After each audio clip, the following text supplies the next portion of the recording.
Hello and welcome to the Let's Play of Illusion of Gaia. Illusion of Time if you're in Europe, I guess. Anyway, it's gonna be a Let's Play because the one I originally had planned is not done yet. So instead we're just gonna play ourselves a little bit of Illusion of Gaia. Actually, this is actually one of my first RPGs I've actually played. Believe it or not, yes, I'm that old. I didn't get into Final Fantasy until like later on, so this was this was the game that got me into RPGs. Well, technically, this is an action RPG, not the traditional turn-based one. And believe it or not, this is actually a quote-unquote sequel to Soul Blazer. It's by the same development team that did this. But anyway, it's time for our introduction into the plot.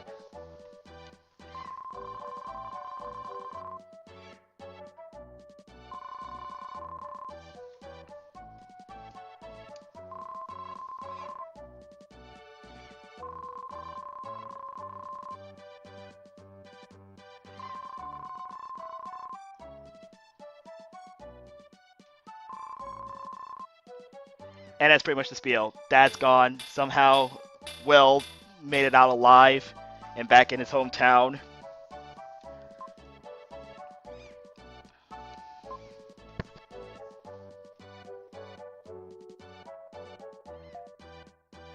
And you probably wonder, where's good old mom? She's dead. You know, the traditional thing, protagonist. Mom's dead and all kind of stuff like that. I don't know why. There's... That's always the thing. We're motherless somewhere. Our dad is someplace. Who knows? Maybe we'll find him eventually. Anyway, that's the save point. Well, I'll get into that more later. And right here is the red jewel. There's 50 red jewels in this entire game. I'm gonna do my best to actually try to find all of them because they're actually a really like, well, they're hidden. I should probably say they're well hidden, and you might not be able to get them all. But I'll do my damnedest to actually try and get them all. Because I know where like some of them are off the top of my head, like this one right here. Basically what we do with the red jewels is that we trade them in and we get items. Really good ones, especially a little bit of upgrades here. And I'm gonna try to get this third one.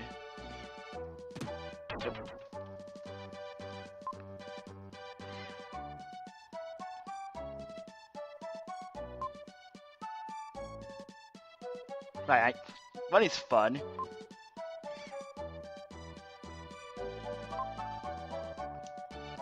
Anyway, this third red jewel is all up to RNG. Basically, I want that fisherman to be at the other end of the docks. Oh, is he actually there? No. So this might take a while. It's all basically up to RNG. So I might have to cut. I'm gonna have to cut this early. Jesus. Until I actually get him to be at that dock. Oh, yeah! There we go. There we go. Because he'll pull up this pot. Got myself a red jewel. And if I go back to the school, the trader should be up there. Well, red jewel trader, not trader as in traitor. Trader.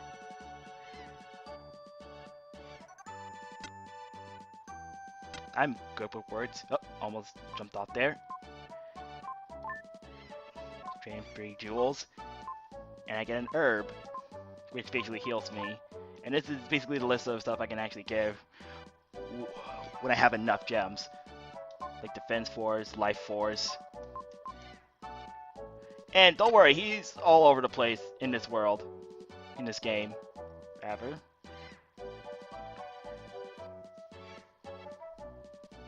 And here we are at the Seaside Cave.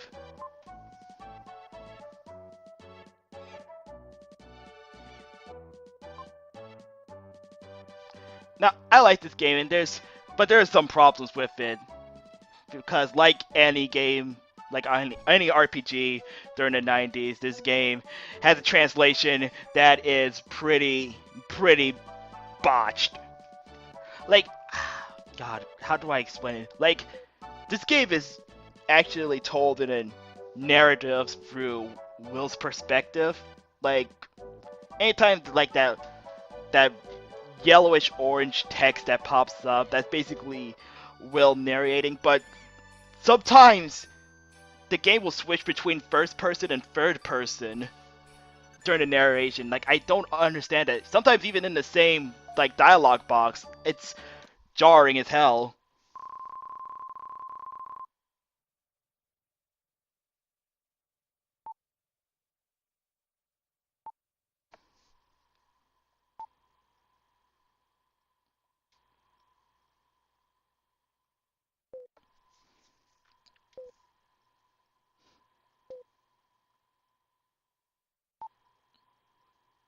Wow, really quick to deny that.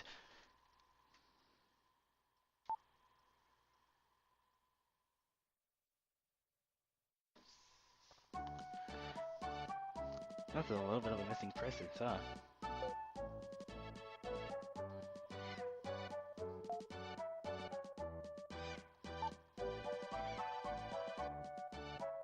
Oh, and that's another thing I forgot to mention. Will is psychic. Is it explained? That's a bit of a spoiler, so we'll hold off on that for now. Ow! Hit my hand. Jesus.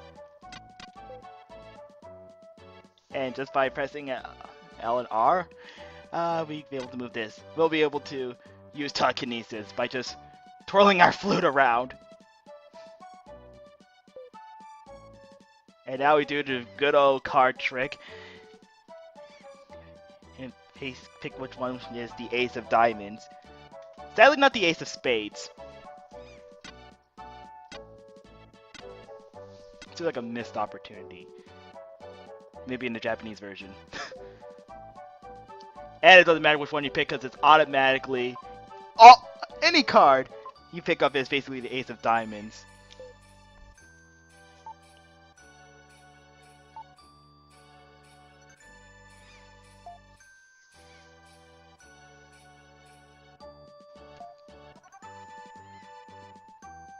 No, magic doesn't exist. Psychic powers, those exist, but not magic.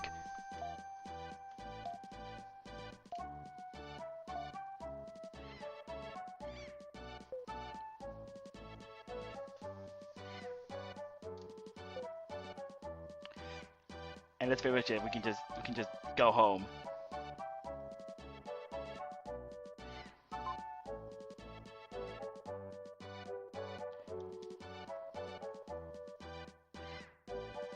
So basically right there was kind of a little bit of an example. Like I'm not crazy when I say that this game switches between first and third person narration. It's mind-boggling as hell. Like right here, I don't get it. So I wish I could talk to somebody who actually worked on translation and understand like what happened that caused the translation to be like this. It's just weird like that. Anyway, here's our house, and Lola's not here. Instead, there's this pig that's not usually here. Which is a good question. Why is there a pig in this house?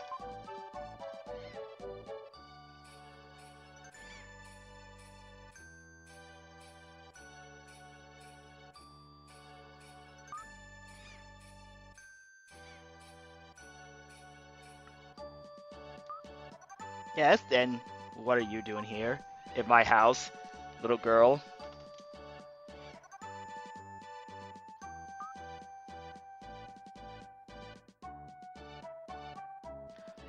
Rude. Resist.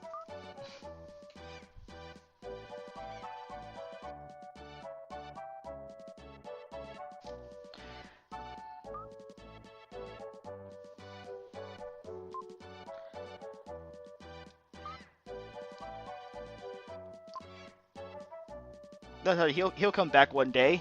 One day, just not today. Maybe not tomorrow.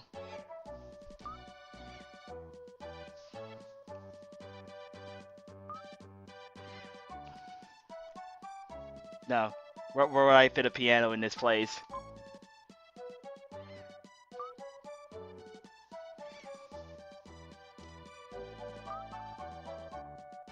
That's pretty much all her dialogue.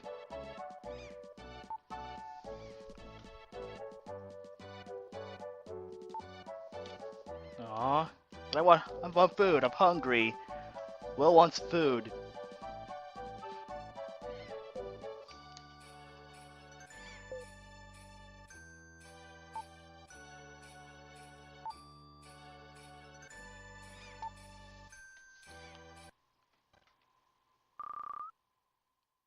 And then just noise downstairs.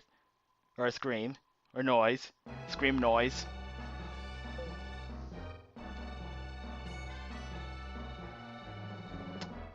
Something seems to be happening downstairs. I wonder what's going on. Oh, this looks bad.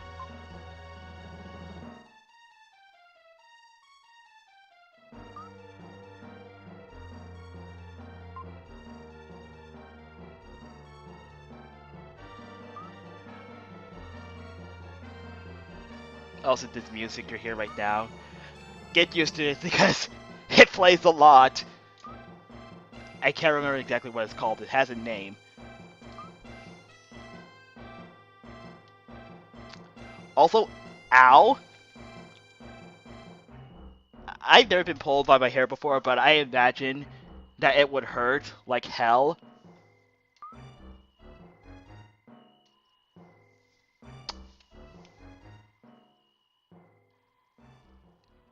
And that was such an uneventful thing to happen. It would just everything just went back to normal.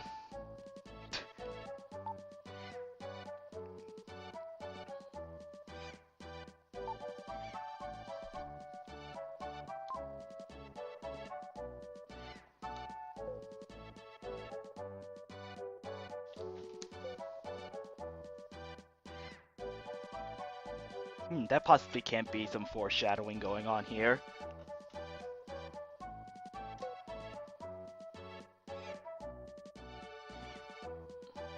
So here's a question. If you built a prison where people can never be seen again, then how do you get out after you're finished building it? That's the real question here. So many unanswered questions. Anyway, go upstairs and it's time to eat.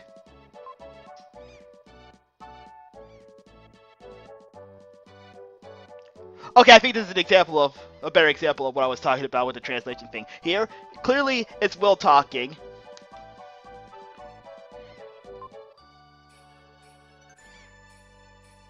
See, he's talking it in. He's talking in the first person. And then it switched to third person. Like, I don't get it.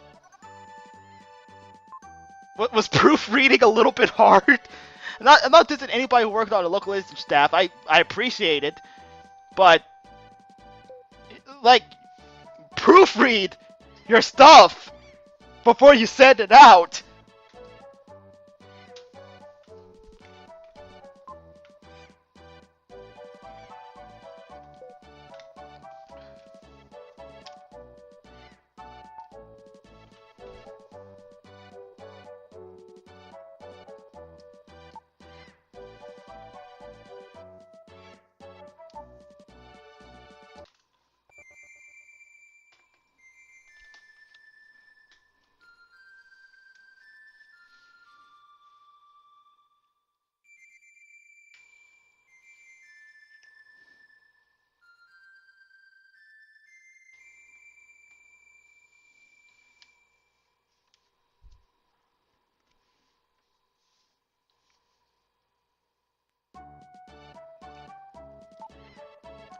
I'll be careful, Grandma. Jeez. Grandma's always being overprotective. I'm just gotta go to the king's castle and give him stuff that he doesn't rightfully own. Jeez, so worried all the time. Anyway, I think I'm just gonna cut it here. And I'll see you guys next time when we head over to Edward's castle. So, until then, see ya.